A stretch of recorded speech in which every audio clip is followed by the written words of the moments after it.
कि बाबूलाल जब जीते थे तो उनकी अपनी पार्टी थी और वो पार्टी का नाम था जेबीएम, और उन्होंने जो है एक कम्युनिटी को ये वादा किया था कि हम कुतुब मीनार से कूद जाएंगे लेकिन कभी भी बीजेपी में शामिल नहीं होंगे।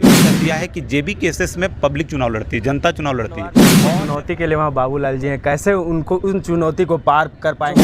मैं हूँ रवि कुमार और आप देख रहे हैं मामबे न्यूज। अभी मैं हूँ हजारीबाग में और हजारीबाग में एक विशेष व्यक्ति से मिलाने जा रहा हूँ जिनके नाम में ही राज देश है, देश इनके नाम में है और ये देश के बारे में सोचने वाले भी हैं और अभी जेबी केसेस के वरिष्ठ नेताओं में से शुमार हैं। इनसे मिलाएंगे और जानने की कोशिश करेंगे। विधानसभा चुनाव की कई बातें होगी। सबसे पहले स्वागत है भैया, कैसे हैं आप?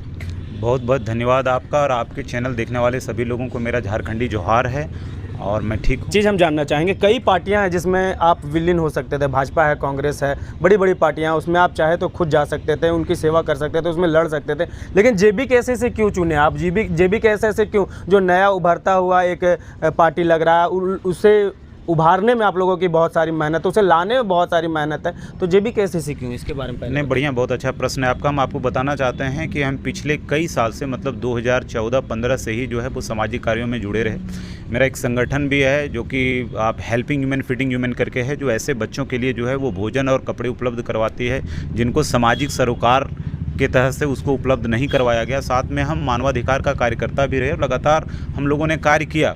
अभी जो कोरोना हुआ था, कोरोना पेंडेमिक में हम लोग पूरे झारखंड में, प्रदेश में अलग अलग ज़िलों में भी काम किए, भोजन हो, मास्क हो, सैनिटाइजर हो, इस तरह की सारी सुविधाएं उपलब्ध करवाई। लेकिन मैं किसी भी राजनीतिक दल में पहले भी नहीं था, शिक्षा के क्षेत्र में था। मैं खुद MBA हूँ, इंग्लिश ऑनर्स हूँ, और इसके बावजूद भी चूँकि उन दिनों जो था वो राजनीतिक दल का कोई विचारधारा जो था वो एक कोई कम्युनिटी बेस्ड है, कोई स्पेशल कम्युनिटी बेस्ड है, तो हमने कभी भी राजनीति में जो है वो इंटरेस्ट नहीं लिया। ये पहली बार 2021 के जो दिसंबर का समय रहा, उस समय भाषाई आंदोलन से जब ये उभरना शुरू हुआ, जब उस समय हम लोगों का समिति का नाम था झारखंडी भाषा संघर्ष समिति, उस समय खतियानी नहीं लगा था, तो सारे लोग जो थे लीडरशिप में जितने भी लोग थे उस समय कोई चेहरा उभर करके नहीं आया था, लेकिन कहीं ना कहीं विचारधारा जो है वो जन जन तक पहुंच रही थी।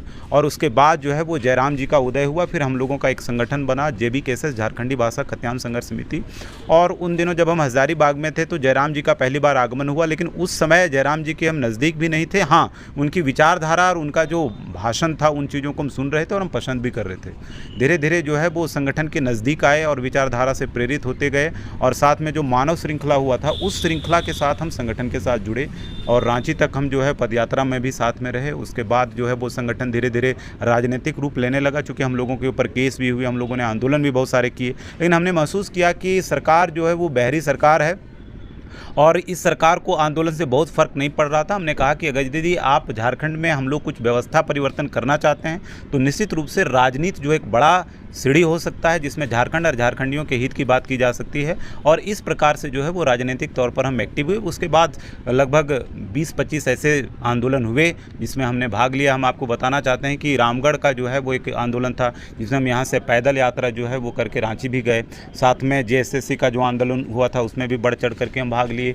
तो कहीं ना कहीं हमको लगने लगा कि ये एक ऐसी विचारधारा है जिस विचारधारा के साथ राजनीति नहीं बल्कि जन कल्याण और झारखंड का पुनर्निर्माण किया जा सकता है। इसके चलते हम जो है वो जयराम जी जेबी केसेस से जुड़े रहे, और चूंकि मेरा पैतृक आवास जो है वो राजधनवार है, राजधनवार में लगातार हम एक्टिव रहे, वहाँ पे काम करते रहे और आज भी हम वहीं पे रह रहे हैं। बहुत सारे सवाल हैं भैया, लेकिन एक सवाल मेरा बहुत ज़्यादा दिमाग में खटक रहा है कि जेबी केसेस जो था अब जेल केम हो चुका है, रजिस्टर्ड हो चुका है, अब कुछ दिनों में आप लोगों को सैंपल भी मिल जाएगा, तो इसके लिए कितना संघर्ष करना पड़ा था? नहीं, बहुत सारा संघर्ष। आपको बताना चाहते हैं कि जब कोई स्थापित दल होता है, जिस तरह से हम लोगों का राइज हुआ है, उस परिस्थिति में कहीं ना कहीं आप देखेंगे कि राष्ट्रीय पार्टियां भी जो है वो सारे लोग डरे हुए थे, और उन लोगों की अपनी पहले से पहुंच है, वो लोग दशकों से जो है वो भारत में और झारखंड में राज किए हैं, तो उनका तंत्र पर नियंत्रण है। लेकिन इस बात पर भी भरोसा आपको रखना पड़ेगा कि बहुत सारे ऐसे आज भी तंत्र में लोग हैं जो ईमानदार हैं, और उन लोगों के समर्थन से, उन लोगों के सहयोग से और हम लोगों की ईमानदारी से जो है वो हम लोग आज पार्टी को रजिस्टर करने में कामयाब हुए। इसके पहले भी हम लोगों ने 2 दफ़ा अलग अलग नाम से कोशिश भी किया था, लेकिन वहाँ पर असफल हुए,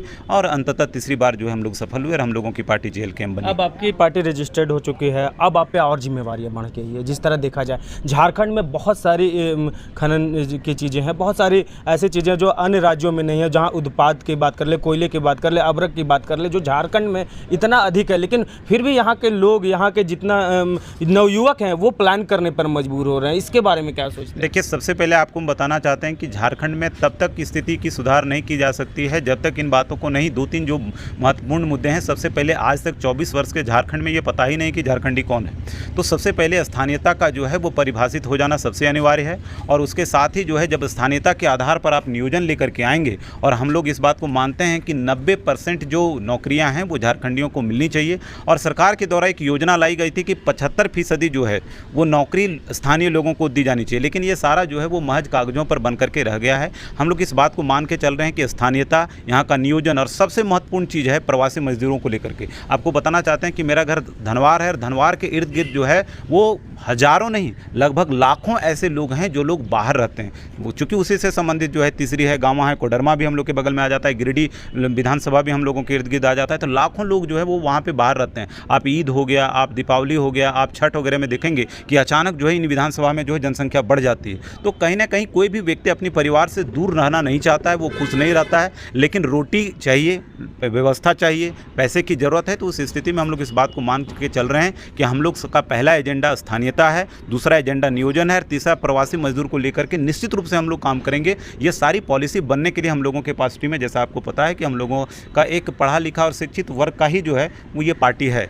और अलग अलग हम लोगों ने अलग अलग आयाम भी और प्लेटफॉर्म भी पार्टी में बनाए हैं। हमको पूरा भरोसा है कि हम लोग अगर यदि बहुत अच्छा परफॉर्म करते हैं विधानसभा में तो इन सारी चीज़ों पर भी हम लोग ध्यान रखेंगे। और इसके अलावा आपको हम बताना चाहते हैं कि जिस प्रकार से जो है वो अवैध तरीके से ज़मीन अधिग्रहण का मामला हम लोगों ने बहुत नज़दीक से देखा है, क्योंकि कई ऐसे पॉलिसीज हैं सरकार की जिसमें त्रुटि है। आपको बताना चाहते हैं 2016 में रघुवर दास के द्वारा एक पॉलिसी लाई गई थी जिसमें जीएम लैंड को जो है वो सरकार के लैंड बैंक में जमा करने की बात कही गई थी। आपको बताना चाहते हैं कि झारखंड में कई ऐसे लोग हैं जिनका सिर्फ वही गरमजरुआ ज़मीन है, वहीं पे घर बना हुआ था या उसी का जोत आबाद करते थे, लेकिन सरकार की इस पॉलिसी के चलते जो है ऐसे लोग भूमिहीन हो गए। हम लोग अगर सरकार में आते, जेबी केसेस और जयराम जी का नेतृत्व में सरकार बनता है, तो इन सारी नीतियों पर हम लोग काम करेंगे। एक सुदृढ़ सरकार के साथ सुदृढ़ झारखंड का निर्माण करेंगे। विधानसभा चुनाव साल के अंत में होना है और आप खुद राजधनवार से हैं, अगर आपको पार्टी टिकट देना चाहे तो क्या आप वहां से लड़ना चाहेंगे? निश्चित रूप से हम लोगों ने 2.5-3 साल का संघर्ष किया है, और पार्टी के साथ आज कुछ हम नया नहीं जुड़े हैं कि राजनीतिक दल बन गया।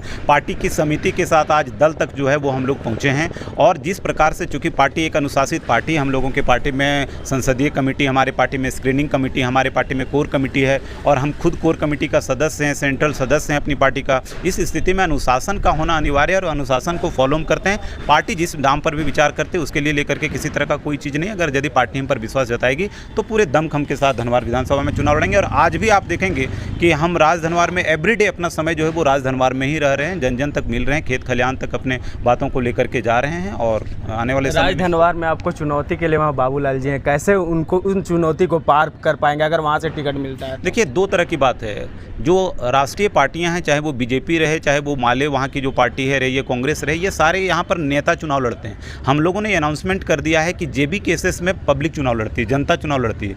और जब जनता चुनाव लड़ती है तो कोई भी व्यक्ति बड़ा नहीं होता है। आप एक बात को समझिए कि जनता के ही दम पर चेहरा बड़ा और छोटा होता है। जिस प्रकार का बाबूलाल जी का अपना पॉलिसी रहा कि वो 4 साल पहले तो वो जीते कैसे, इस बात में आपको ध्यान देना पड़ेगा कि बाबूलाल जब जीते थे तो उनकी अपनी पार्टी थी, और वो पार्टी का नाम था जेबीएम। और उन्होंने जो है एक कम्युनिटी को ये वादा किया था कि हम कुतुब मीनार से कूद जाएंगे, लेकिन कभी भी बीजेपी में शामिल नहीं होंगे। बीजेपी का टोकरी भर भर करके उन्होंने शिकायत किया, लेकिन चूंकि उनके राजनीति में, उनके रीढ़ में हड्डी नहीं है, वो झुक जाते हैं सत्ता के लिए, हमेशा से मुख्यमंत्री के लिए हमेशा वो महत्वाकांक्षी रहे। तो इस परिस्थिति में जनता सारी चीज़ों को पहचानती है, और न सिर्फ बाबूलाल, कोई भी व्यक्ति वहाँ पर आते हैं। अगर यदि उस परिस्थिति में हम लोग इस बात को देख रहे हैं, चूँकि पिछले बार वहाँ से भाजपा से जो है वो माननीय लक्ष्मण प्रसाद जी चुनाव लड़े थे, जिनका घर बेगूसराय है। हमारा मानना है कि बाहरी भीतरी की लड़ाई होनी चाहिए, हर जगह होनी चाहिए, क्योंकि बिहार से आप जो है वो गार्जियन को राज धनवार बुला करके चुनाव नहीं लड़वा सकते। एक बहुत असाधारण सा बात है, कॉमन व्यक्ति को भी आप पूछिएगा कि आपके परिवार का मालिक कौन है, तो उस सदस्य का जो मुखिया रहता है उसका नाम लिया जाता है। भले उसका पड़ोस में घर हो तो उसको आप मुखिया नहीं बना सकते, क्योंकि ना उनसे हमारा कल्चर मिलता है, ना उनसे हमारा भाषा मिलता है, ना कोई मेल मिलाप है। तो सिर्फ इस बात को लेकर के कि बाबूलाल ने, कोई भी व्यक्ति आते हैं, जिस तरह का विचारधारा, रुझान और जिस प्रकार से जनता ने मन बनाया, आप देखेंगे कि 2024। एक सेकंड हम रोकना चाहेंगे। आप ही के दल के कुछ लोग बोलते हैं कि अगर मुख्यमंत्री भी पेंशन दे रहा है तो मोदी को सोचा जाता है, अगर मैया आवास भी अभी आया है तो उसको मोदी दे रहे हैं, चावल भी मिलता है तो मोदी के बारे में ही सोचते हैं। तो ऐसे में बाबूलाल मरांडी जी खुद भाजपा से हैं, तो किस तरह का चैलेंज होगा इसके बारे में सोच रहे हैं आप? क्या लगता है कि उस चैलेंज को पूरा कर पाएंगे आप? देखिए, हम लोग जो है वो बुनियादी सुदृढ़ीकरण की बात करें, मेरी बात समझिए।